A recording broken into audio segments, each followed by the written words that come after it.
koko maze kubyemera ko ibyishimo by'abafana ba Rayon Sports ndetse n'ikipe yabo nta hantu bitandukanye n'isosi y'intama. Nanjye naje kubyemera uno munsi tariki 27 z'ukwezi kwa munani 2026 isaha y'isa 2:30 ubwo ino kipe ya Rayon Sports rwose yazaga kuba yabaga inuro ku manywa ikarekurira penaliti zigera muri izi ngizi nk'uko ugiye kubyibonera ikazita hanze zose. Ubundi rwose abafana benshi miliyoni zigera mu 8 mu gihugu bagacura umuborogo, abandi bakagwa ibihumure. Ni nyuma yuko bari baravuze ati nyamara Rayon Sports ibyishimo irimo itinda abanyamahanga, abandi bateturimo gukubita umuhisi n'umugenzi ngibi nibizamara kabiri kuko ntago byamaze kabiri. Ubwo ino Rayon Sports akinaga na Police FC yaje kuba yatsindwa penaliti zigera muri 3, penaliti zigera muri 4 mu gihe yaratsinze ebyiri.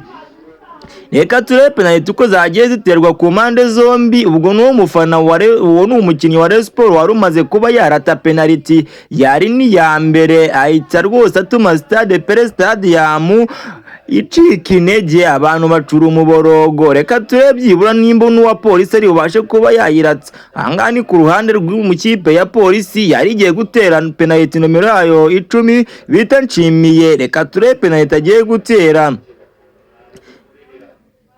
Rwose uyu Nshimiye ntabwo yigeze agendera ku byo mugenzi we yarakoze, yaje asobyamo igitego aterekamo penaliti ese ituma Pele yose ivuza induru. Ubwo bari abafana ba Polisi n'aba Pele bari baje gushyikira ikipe rwose yabo, ndetse bakavuga ko banafite umubano ukomeye cyane dore ko bose ku mpande zombi bahujwe n'akazi, yaba Polisi ndetse n'ikipe ya gisirikare ya PFC yuko barinda umutekano. Ahangaha rero nigiye umukinnyi wa Sports yaragiye gutera penaliti akagera amahirwe akayitsinda inguni nziza cyane, ubundi nawe akahita anatera n'ishengesho agakora ikimenyetso cy'umusaraba. Ahanga yaramaze gutsinda intoki, yaramaze gutsinda penaliti ya mbere, ikaba penaliti ya kabiri ya Rayon.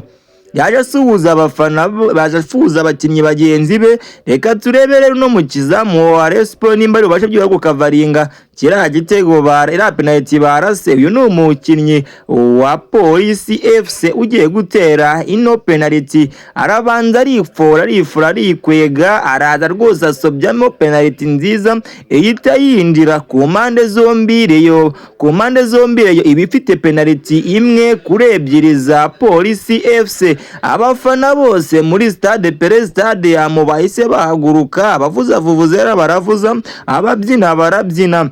Reka turebe ni penaliti imwe ya Rayon Sports, ebyiri za Polisi. Ku ruhande rero rwa Rayon bagiye gutera iyi penaliti ya gatatu yabo, aza kuba yayitera hejuru bita Kameni rwose anagenda nipfuza avuga ati ikipe nimba nayitanze nago mbizi hasigayeho Imana. Hahise hakurikiraho rero, hahise nyuma yuko yari amaze kuyiterera inyoni, hahise hakurikiraho hahise hakurikiraho ikipe ya Polisi ije gutera penaliti yayo kugira ngo barebe. Uwo nomero yayo 20 rwose yahagaze tuje arabanza arareba, ubundi rwose asobyamo nk'uko urimo kubyirebera rwose ahita tupamo ndani, abundi agenda asuhuza abagenzi be bati nyamara ikipe turayica. Kandi koko ikipe niko byagenze, byarangiye n'ubundi bayishe tutitaye ku magambo ya Wasiri, zita ziba penaliti 3-1 ya Rayon. Ubwo abareyo baje gutera penaliti bafite ubwoba, ibaze penaliti 1-3, imwe ya Rayon Sports 3 za Polisi. Umukinnyi wa Rayon wanayicyuye yaje gutera penaliti n'igihunga cyinshi cyane, kubw'amahirwe nawe abarayitsinze agenda avuga ati nyamara ikipe turayigira. Ubwo abareyo murabizi bamwe batangiye gutaha ya ngendo yabo biti yabeza cyangwa ingendo y'abareyo, ubwo nyine nukugenda match itarangiye na 21 rwose abashe kuba itsinda, ariko nyine ntago byatumye batagira badatsindwa. Wari ufite urufunguzo rwo kurangiza match yaje nomero 17 wa Polisi arahagarara, ubundi asobyamo abafana ba Rayon Sports aho bari hose amarira ashoka nyareba. Nuko byagenze birangira penaliti zibaye